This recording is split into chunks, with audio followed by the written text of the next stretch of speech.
नमस्कार दोस्तों, मैं मनोज जोशी आप सभी का स्वागत करता हूं आपके अपने चैनल केशव में।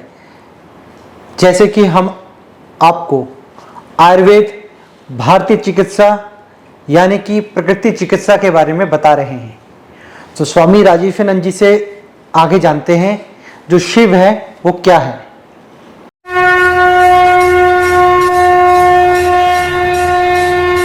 हर हर महादेव। जैसा कि आप सभी जानते हैं कि आयुर्वेद और अध्यात्म एक दूसरे के पूरक हैं।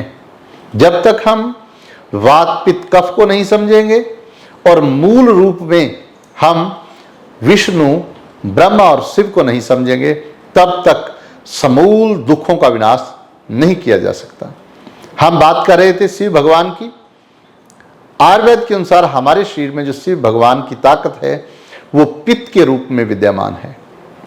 हमारा पित्त एंडोक्राइन सिस्टम के नाम से जाना जाता है आज की मेडिकल साइंस में।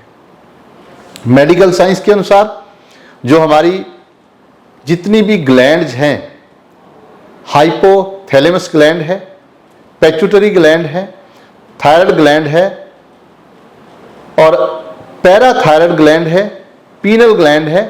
बहुत सारी ग्लैंड्स हमारे शरीर में हैं जहां से तरह तरह के रस निकलते हैं और वो अलग अलग प्रकार की हमारी जो एक्टिविटीज़ हैं, शरीर को चलाने की क्रियाएं हैं, उनको कंट्रोल करती हैं। हमारे जो मेन हैं, लोग हैं, जो नर हैं, नर के अंदर एक टेस्टी के नाम से अंग होते हैं जहाँ पे रस बनते हैं, जिन्हें यही शक्ति कंट्रोल करती है। ऐसे ही औरत के अंदर ओवरी होती है, अंडाशय जिसको कहा जाता है, उसको भी ये ग्लैंड्स के रस कंट्रोल करते हैं। तो भाव क्या हुआ, रिप्रोडक्टिव सिस्टम में भी जो सबसे बड़ा रोल है वो शिव भगवान का है। इसी प्रकार हमारे जहाँ से नर्वस सिस्टम चलता है वहाँ से भी जो हाइपोथैलेमस ग्लैंड है उसकी शुरुआत होती है।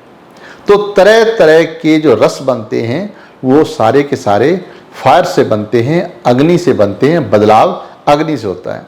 आप अक्सर देखते होंगे शमशान घाट में जो उसका सिंबल है वो भी अग्नि होता है। वहाँ पे शिव भगवान की जो ताकत है वो कन्वर्जन करने के लिए होती है, बदलाव करने के लिए होती है, हमें एक रूप से दूसरे रूप में बदलने के लिए होती है। जैसे अब हमारे जो शरीर है इसका रूप जैसे जैसे वृद्ध होता है, जैसे जैसे हमारी जो ऊर्जा है क्षीण होनी शुरू होती है, तो हमारे अंदर का जो शिव है वो बाहरी जितनी भी क्षीणता आती जाती है उसको नया बनाने के लिए उसका रूप फिर से बदल देता है। यह भाव नहीं लेना है कि शिव किसी का विनाश करता है, बल्कि शिव फिर से हमें नया करने के लिए जिम्मेवार है। अगर हम कहाँ कहाँ पे शिव भगवान का वास है शरीर के अंदर, वैसे तो अगर हम देखें तीनों देव का वास सारे शरीर के अंदर है, लेकिन शिव भगवान जहाँ जहाँ पे गर्मी के अंग हैं जैसे लीवर, इसको पूरी तरह से कंट्रोल करते हैं। क्योंकि इसको अगर हम भौतिक संसार की ओर देखें तो इसको फायर कंट्रोल करती है और फायर का जो सिंबल है वो खुद शिव भगवान है। अगर हम चाहते हैं कि हमारे शरीर में जो गर्मी है वो बराबर मात्रा में रहे और हम लंबा और सुखदायी जीवन जी सकें, तो हमें शिव भगवान के जो नियम हैं उनको फॉलो करने की अति आवश्यकता है, बहुत ही ज़रूरी है। तो जितनी भी ग्लैंड्स हैं इनके बारे में हम डिटेल में जानकारी लेंगे।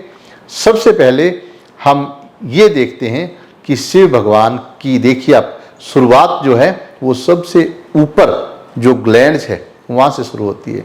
इसलिए जहाँ से शुरुआत होनी है उसका द्वार कहाँ है, शिव नेत्र, ऋषियों ने नाम रखा शिव नेत्र, दिव्य चक्षु, वहाँ से होनी है। जब हम अंदर से उस चक्षु से अंदर का रास्ता शुरू करेंगे तो शिव भगवान से रिलेटेड, पित्त से रिलेटेड कोई भी दोष हमारे शरीर में नहीं रह सकता। आप देखिए शिव से भाव सीधा सीधा फायर से है, अग्नि से है। आप कभी ध्यान से देखते होंगे हमारे धर्म ग्रंथों को, हमारे जितने भी विधि विधान हैं उनको। जब भी आप शिवलिंग की पूजा करते हैं तो शिवलिंग पे आप सबसे पहले क्या चढ़ाते हैं? जल चढ़ाते हैं, दूध चढ़ाते हैं, घी चढ़ाते हैं, ताकि हम पित्त को शांत कर सकें। हमारा जो लीवर है ये पित्त का सबसे बड़ा अंग है, शिव का सबसे बड़ा स्रोत है शरीर के अंदर। अगर आप चाहते हो कि आपका लीवर हमेशा तंदुरुस्त बना रहे, अच्छा बना रहे, तो आपको लीवर के अंदर गर्म चीजें नहीं भेजनी चाहिए। भाव जो तामसिक भोजन है वो नहीं खाना चाहिए। अगर आप तामसिक भोजन खाएंगे तो हमारा लीवर और गर्म हो जाएगा, हमारे अंदर गुस्सा आना शुरू हो जाएगा, विकार आने शुरू हो जाएंगे और 40 बीमारियां हमें घेर लेंगी।